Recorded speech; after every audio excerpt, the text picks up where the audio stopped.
There are moments when you realize the ground beneath everything you thought you understood has completely shifted.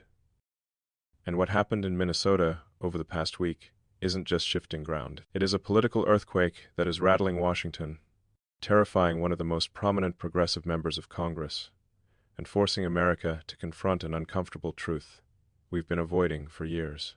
Because what federal investigators uncovered wasn't just fraud. It wasn't just corruption. It wasn't even just another welfare scandal that gets investigated, generates headlines, and then fades away. This was something fundamentally different, something darker, something that connects American taxpayer money directly to foreign terrorist organizations. And the moment President Trump got briefed on the full scope of what was happening, he didn't hesitate, didn't form a committee, didn't schedule more meetings. He ordered what some are calling a direct federal takeover, including immediate termination of protected status for nearly 1,000 Somali nationals living in Minnesota. And when Ilhan Omar heard about it, her reaction told you everything you need to know about how serious this is. The panic, the denial, the defensive press conferences. This isn't political theater. This is someone watching their entire political foundation crack beneath them. Let me walk you through exactly what happened, step by step, because what is unfolding right now isn't just a Minnesota story. This is a turning point for how America thinks about immigration, about community integration, about what happens when generosity gets exploited and systems designed to help vulnerable people get weaponized for something completely different. When I first started looking into this, my initial reaction was the same question you are probably asking right now. How does something this massive stay hidden for so long? How do you have fraud at this scale, involving this many people, moving this much money, and it doesn't trigger alarms earlier? But then you start digging into the details, and you realize this wasn't an accident. This wasn't a few bad actors slipping through cracks in the system. This was a coordinated network operating in plain sight, exploiting every loophole they could find, counting on bureaucratic inertia and political fear to protect them. And that is what makes it so deeply alarming. Because when investigators finally connected all the dots, they didn't just find stolen welfare dollars being used to buy luxury cars or property or fund lavish lifestyles. They found something much worse. They found a pipeline, a systematic operation funneling American taxpayer money overseas, straight into territories controlled by one of the most dangerous terrorist organizations in East Africa. Think about that for a second, from a systems perspective. Programs designed to feed hungry children, to help seniors afford housing, to support families struggling to make ends meet. All of it getting hijacked and redirected. Not just stolen for personal gain, though there was plenty of that too, but actually flowing into the hands of people who actively want to harm Americans, who fund attacks on civilians, who destabilize governments, who target American interests around the world. The scale of what we're talking about here is almost incomprehensible. Federal prosecutors have filed charges against somewhere between 70 and 80 individuals so far. And we're not talking about small-time theft, about someone skimming a few thousand here and there. The total amount involved is well over $250 million. Let that number sit in your mind for a moment. $250 million, possibly more, taken from programs specifically designed to feed children and house vulnerable Americans. And here's the thing that really gets me when I think about this from an engineering standpoint. This wasn't a sophisticated, high-tech operation. It wasn't hackers breaking into secure databases or financial masterminds manipulating complex instruments. It was simpler than that, almost embarrassingly simple. And in some ways that makes it worse, because it means the systems we have in place, the safeguards we assume, are protecting taxpayer money. They just weren't working, or maybe they were being deliberately ignored. Let me give you a concrete example of how brazen this entire operation was, because when you see the details, you'll understand why I use the word brazen. There was one operation calling itself the Safari Restaurant that claimed to be serving thousands of meals every single day to children. We're talking about feeding what would amount to a small army, 7 days a week, consistent high volume. But when investigators actually looked at their food expenses, at what they were spending on ingredients and supplies, it was barely a couple $1,000s. Now, I don't know if you've ever tried to feed a large group of people, but I can tell you from basic mathematics that you cannot feed an army on that kind of budget. The numbers don't work. The physics don't work. But those fake numbers can disguise something else entirely. They can create the appearance of a legitimate operation, while the real money gets channeled somewhere completely different. And that is exactly what was happening here. The operation was acting like a central hub, like a distribution node in a network, taking in federal nutrition dollars, and then pushing them out through what they called charitable operations. But these weren't charities in any real sense. They were vehicles, mechanisms for moving money from point A to point B, while creating enough paperwork to look legitimate if anyone bothered to check. And once you understand that basic architecture, everything else starts making sense. The impossible numbers, the fake documentation, the shell companies operating out of mailbox addresses, the complete absence of actual operations that match the claimed activity. One of the more recent arrests really drives home how dysfunctional the oversight became. There was an individual who had already been kicked out of a federal assistance program years ago for suspected fraud, already caught, already flagged in the system, already on record as someone who couldn't be trusted. And yet somehow, Minnesota state officials approved him to receive child nutrition funds. Think about that decision tree for a moment. Someone with documented fraud in their history gets approved for more federal money. He went on to wire over $100,000 overseas, paid tens of thousands in kickbacks to co-conspirators, and even bought property using stolen funds. How does that happen? How does someone with a red flag in their file get approved for anything, let alone large amounts of federal money? That is the question a lot of Minnesota residents are asking right now, and the answers they're getting, when they get answers at all, are not satisfactory. Then there is another case that would be almost comical in its absurdity, except it is not funny at all when you think about what it represents. There was a defendant operating out of a small town, claiming to serve 6,000 meals a day. 6,000 meals in a town with half that population. Think about the logistics of that claim for just a second. Even if every single person in that town, every man, woman, child, and infant, ate 2 meals from this program every single day without exception, the numbers still wouldn't add up. But nobody caught it, or if they did catch it, they didn't act on it. And that tells you something fundamental about how broken the system became. This isn't fraud in the traditional sense, where criminals are trying to stay hidden. This is a criminal ecosystem that was operating so openly, growing so large and so brazen with each passing month, that it suggests the oversight either wasn't there or people who should have been watching decided to look the other way for reasons we need to understand. But here's where things take a much darker turn, where this stops being just another welfare fraud case and becomes something that lands on the president's desk as a national security emergency. Because as massive as this welfare fraud was, investigators started noticing something else in the financial trails. Money wasn't just being stolen and spent domestically on luxury items or kickbacks or property. A significant portion of it was leaving the country entirely, flowing back to Somalia through informal money transfer networks called hawala systems. Now you might think, okay, people sending money back to their home country to support family members, that is not inherently criminal, right? And you'd be correct in general. Remittances are a normal part of the global economy. Millions of people around the world send money back home to help relatives pay for school, or medical care, or just survive. But here is the critical problem that changes everything. When you are using informal channels to move money, especially into regions controlled by militant groups, those transactions don't go untaxed. They pass through checkpoints, through territory, through systems controlled by the very groups we're trying to stop. In Somalia, Al-Shabaab, which is formally linked to Al-Qaeda and designated as a foreign terrorist organization by the United States government, controls significant territory across large portions of the country, and they fund their operations in part by taxing money that flows through their areas.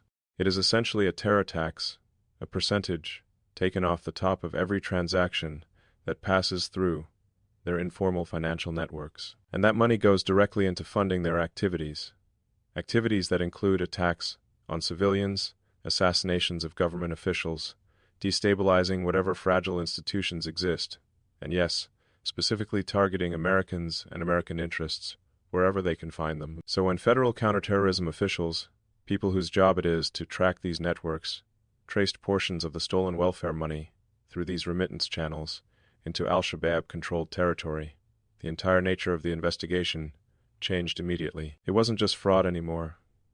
It was a direct national security breach. American taxpayer dollars, money appropriated by Congress to feed hungry children in Minnesota, was ending up in the hands of terrorists who used that money to buy weapons, to recruit fighters, to plan attacks.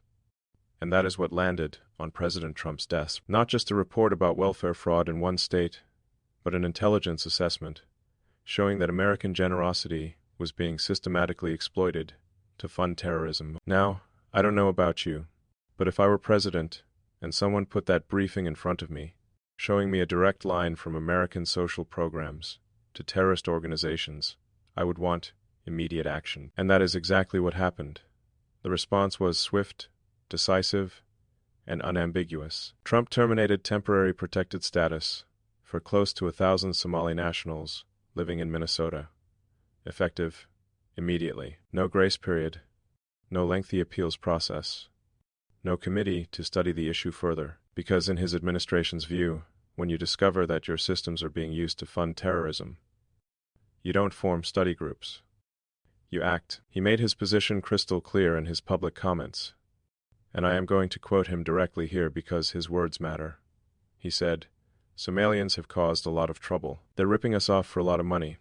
There's a tremendous amount of money going back to Somalia." And his question was simple and direct.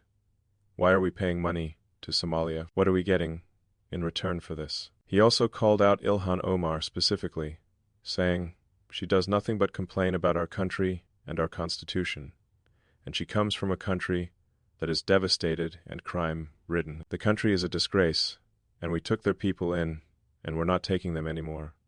We're getting a lot of them out, because they're nothing but trouble." Now those are strong words, deliberately provocative language designed to cut through political correctness and frame this in stark terms. And they reflect a fundamental shift in how this administration views the situation.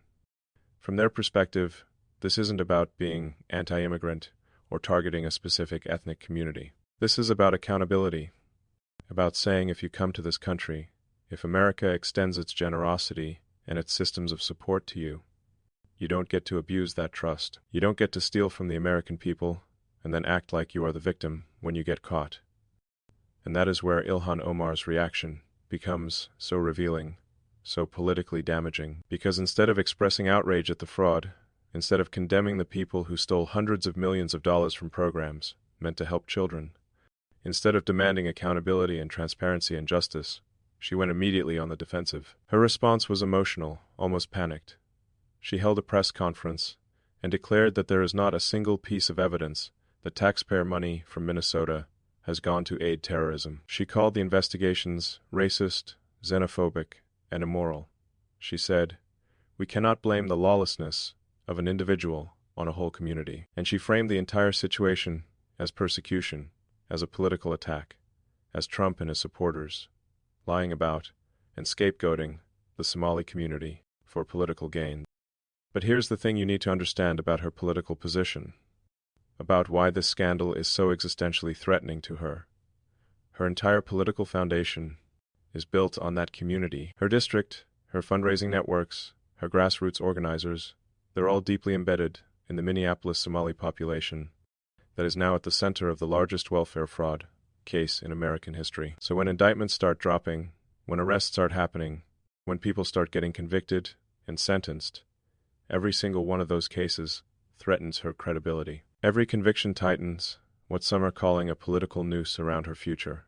She is not defending abstract principles of justice or civil rights here. She is defending her base, the network of support that keeps her in power, and that desperation is showing in ways that are impossible to miss.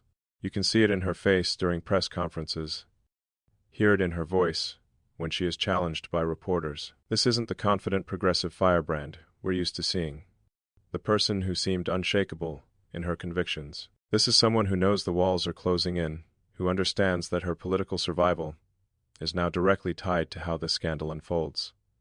And those walls are closing in fast because Minnesota Republicans have decided they've had enough of what they see as years of looking the other way. Members of Congress from Minnesota representatives like Tom Emer, Michelle Fischbach, Brad Finstad, Pete Stauber, they formally demanded that the Department of Justice open a full federal terrorism investigation, not just expand the fraud investigation, but specifically examine whether Minnesota taxpayers were inadvertently funding terrorism, and if so, who knew about it, who allowed it to happen, who made decisions that enabled this pipeline to function. This isn't political theater or partisan posturing. These are elected officials, mostly Republicans at this point, though some Democrats are quietly expressing similar concerns, saying, enough is enough. They're calling this a direct threat to American national security, not just a local corruption issue, and they want real answers, not excuses, not deflections,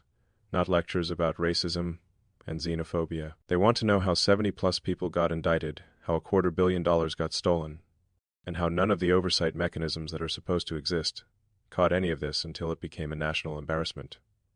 Meanwhile, at the federal level, the response is becoming coordinated and systematic in ways that suggest this is being treated as a priority. The Department of Homeland Security, the Department of Justice, and the Treasury Department are now moving in lockstep. They've been ordered to dismantle every remittance pipeline that could potentially be feeding terror networks abroad. They're conducting comprehensive reviews of vetting standards for refugees and asylum seekers, looking at what broke down and how to fix it. They're examining whether these informal money transfer networks should be reclassified as monitored financial channels, subject to the same kind of scrutiny we apply to banks and other formal financial institutions. The days of sending large amounts of money overseas with effectively no oversight, those days are ending. This case forced America to wake up to a vulnerability that was being exploited. And once you wake up to that kind of exploitation, once you understand that your generosity is being weaponized against you, you can't just go back to sleep and pretend everything is fine. And that awakening is creating a political firestorm in Minnesota because ordinary people, working-class Minnesotans, from all political backgrounds, Democrats, independents, moderates, people who maybe voted for Ilhan Omar in the past out of progressive conviction or identity politics, they're absolutely furious. They're asking how hundreds of millions in child nutrition funds could vanish while state officials look the other way. They're demanding accountability after learning their tax dollars ended up in Al-Shabaab territory, being used to fund terrorism. They want someone to answer for this, to explain how it happened, to take responsibility. And calls for Omar's resignation are growing louder every single day. Some people are even exploring recall mechanisms, looking into whether there is a legal path to remove her from office before the next election cycle. This isn't just partisan outrage from Republicans anymore.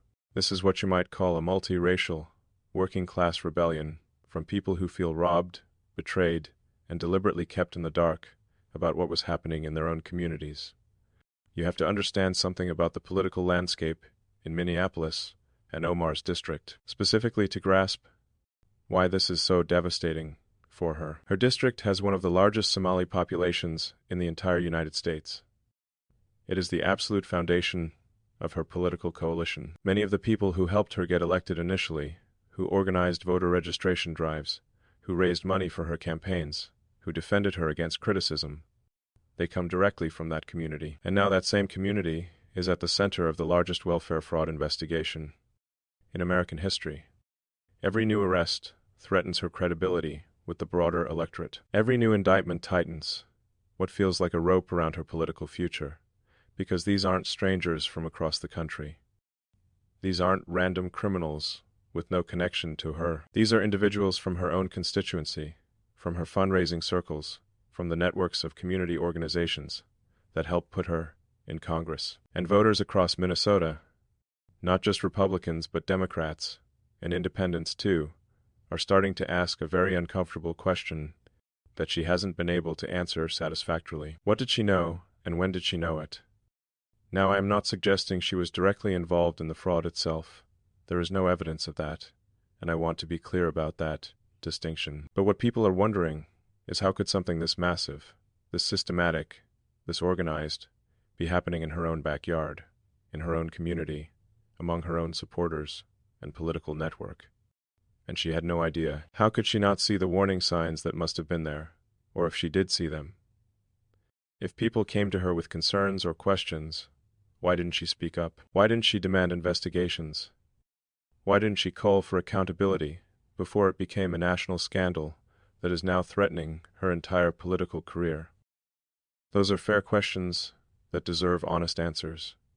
And the fact that she is responding with anger and accusations of racism rather than transparency and cooperation, that is not helping her case. It is making her look defensive. It is making her look like someone who is more interested in protecting her political base and her own position than in protecting the integrity of federal programs or the safety of American citizens. And here is where this story reveals something much bigger than just one scandal in one state. Because this isn't really about Ilhan Omar as an individual. This is about a much larger ideological battle that is playing out across the entire country right now. It is about identity politics versus national security. It is about tribal loyalty versus American citizenship, and what that citizenship actually means. It is about whether we prioritize protecting specific ethnic communities from scrutiny or protecting the nation as a whole from exploitation and threats. Omar's entire political worldview is built on what I would call a post-American ideology, and I don't use that term lightly or as an insult. It is a descriptive term for a belief system that sees America as fundamentally illegitimate, as a country built on exploitation and oppression and colonialism. Under that framework, taking from America isn't really theft. It is restitution. It is justice. It is taking back what was stolen. And loyalty, in that worldview, doesn't flow primarily to the nation or to American institutions. It flows to your ethnic identity group, to your tribe, to your community of origin, to causes that transcend national boundaries. That is why she can stand in front of American audiences and say things like, Somalians are not terrorizing this nation. We are the fabric of America, while simultaneously, in other contexts, talking about wanting to go back to Somalia to raise her children, suggesting her true allegiance and her real sense of home lies elsewhere. Those two statements reveal a fundamental contradiction at the heart of her political identity. She is American when it is convenient, when it serves her political purposes and ambitions, but her deeper loyalty, what you might call her civilizational loyalty, lies somewhere else entirely. Now compare that framework to Trump's message, which is much simpler and more traditional. America must defend itself.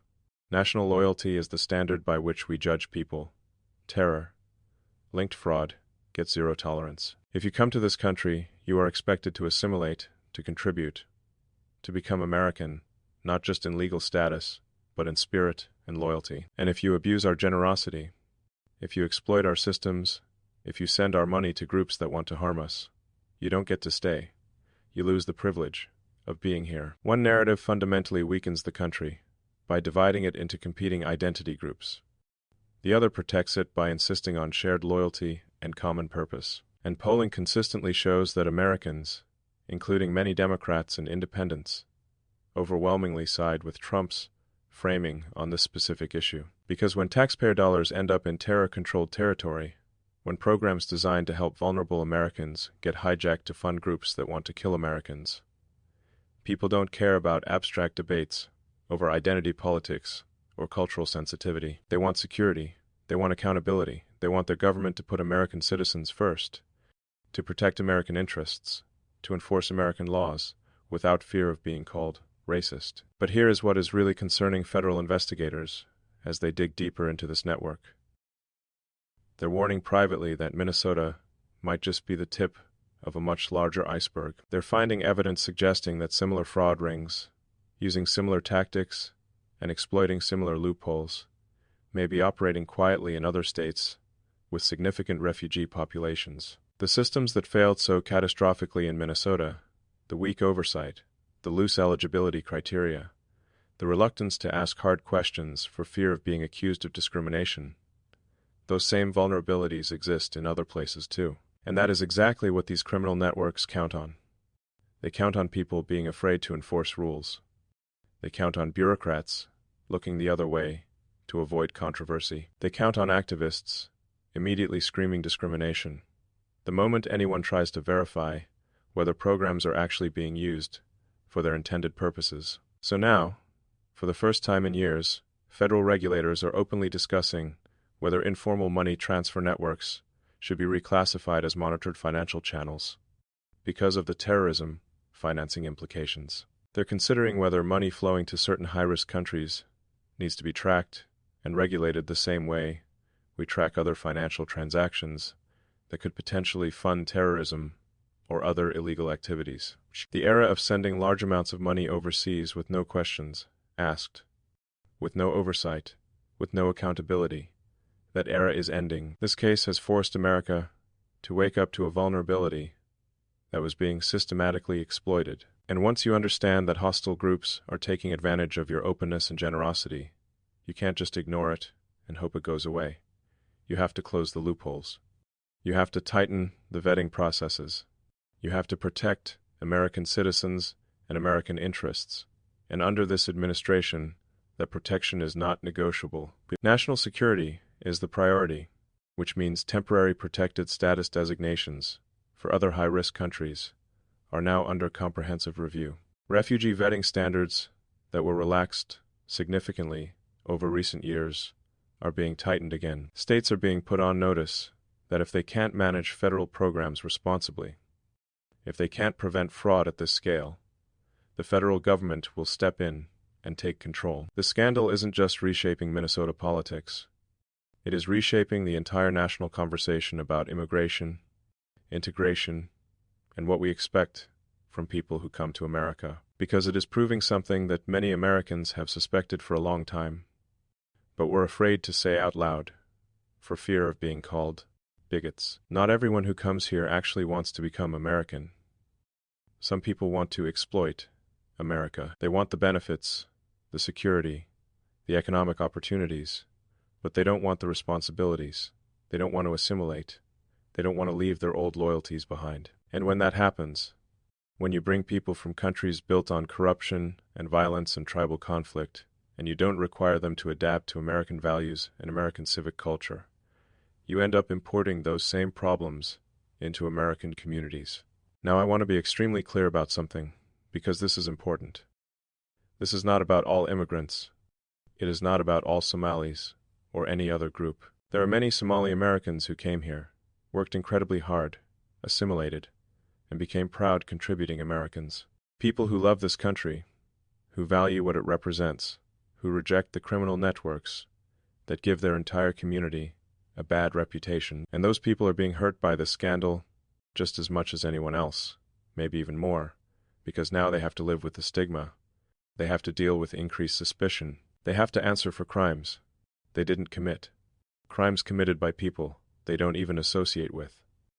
And that is deeply unfair to them. But the solution isn't to ignore the problem or pretend massive welfare fraud tied to terrorism isn't happening, just because acknowledging it makes some people uncomfortable. The solution is real accountability for everyone, regardless of their background or political connections. And that accountability is coming because as we move into 2026, Ilhan Omar is facing the most vulnerable moment of her entire political career. Minnesota Democrats are privately panicking because they don't know how to defend her without looking complicit. They don't know how to separate themselves from the scandal without appearing to abandon a prominent woman of color, which would create its own political problems for them.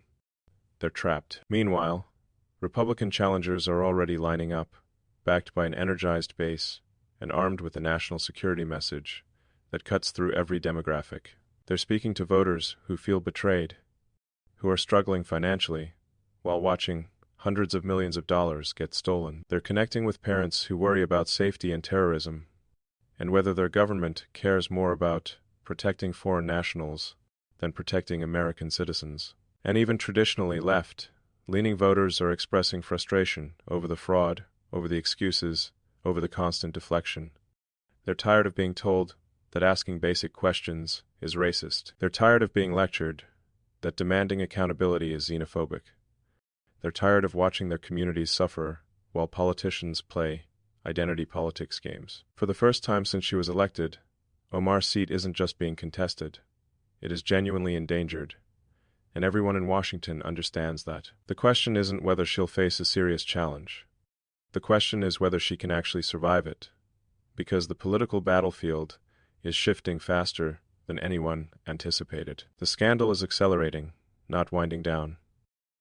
Federal agents are warning that more indictments are coming, more money trails are being uncovered, more public exposure is inevitable, and Ilhan Omar is standing right in the blast zone of all of it. When you step back and look at the bigger picture, at what this really represents beyond the immediate scandal, you start to see a fundamental question facing our entire country. Are we going to be a nation built on shared values and common loyalty, where citizenship means something real? Or are we going to become a collection of ethnic power blocks, competing for resources and influence, with no real unity? Are we going to demand that people who come here actually become American in more than just legal status? Or are we going to accept parallel systems where primary loyalty belongs to foreign countries, foreign tribes, foreign causes?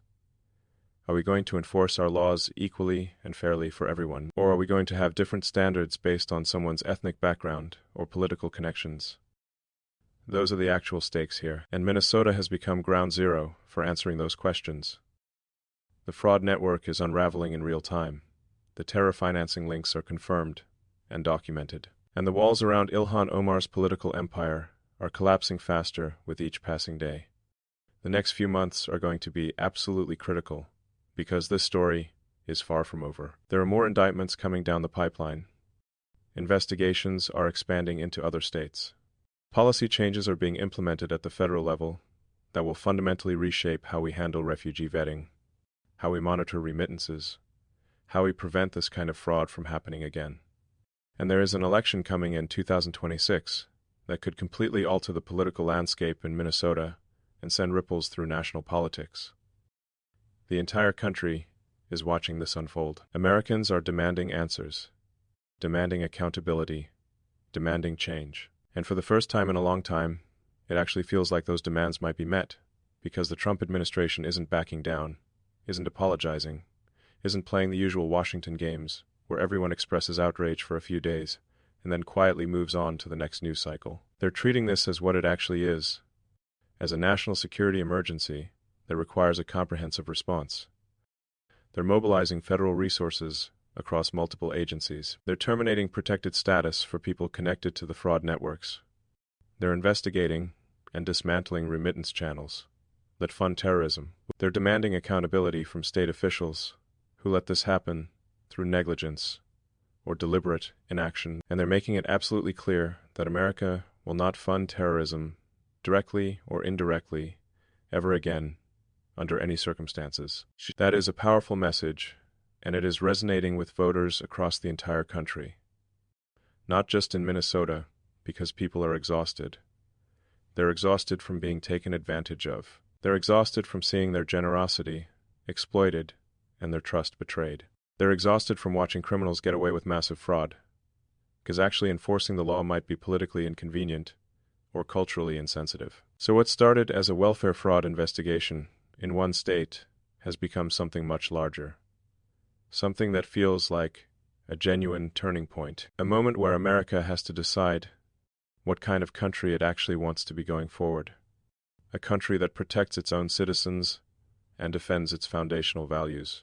Or a country that is too afraid of being called names, too paralyzed by political correctness, to actually enforce its own laws and protect its own people. And based on everything we're seeing unfold in Minnesota right now, based on the federal response, based on the grassroots anger and the political realignment that is clearly happening, it looks like America is choosing the former. It is choosing accountability over excuses. It is choosing security over virtue signaling. It is choosing to put its own citizens first instead of last. If you found this breakdown helpful, and you want to stay ahead of what is coming next in this unfolding story, because I promise you, it is far from over, make sure you hit that like button so more people can see what actually happened here. Subscribe so you don't miss the next developments in this national scandal that is redefining American politics. And drop a comment below with your honest thoughts. Do you think Trump's response was justified? Was it the right move, or did it go too far? I genuinely want to hear what you think. because we're living through a moment that is going to define how America handles these issues for years to come. The choices we make now, the accountability we demand now, the standards we enforce now, those decisions are going to determine what kind of country we leave to the next generation. So let's make sure we get it right. Stay informed, stay engaged, and let's keep demanding the truth, no matter how uncomfortable it makes anyone.